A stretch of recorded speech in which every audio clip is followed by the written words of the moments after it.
Hey, what's up guys? In this video we're going to talk about the copy table statement in structured query language. We can copy one SQL table data into another table of the same database. So the syntax is we have to write select star into and then the destination table name and then from and then the source table name. And this line of statement will copy the data from source table to the destination table. Like an example, in the database we have two tables, orders table and the sales table. Now to copy the data from orders table into the sales table, we have to write select star into and then the destination table name, which is sales, from the source table name orders. And this line of statement will copy the data from orders table into the sales table.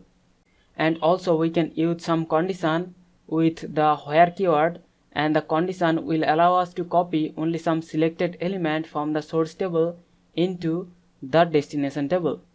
Like an example, we can write select star into sales from orders, and we can use the condition where the city is London.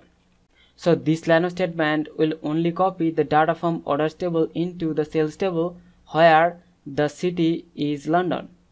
So this is the way we can copy the data from source table into the destination table, and also we can use some condition and we can selectively copy data into the destination table. So hope you understand the concept. We'll see you in the next one. Thank you.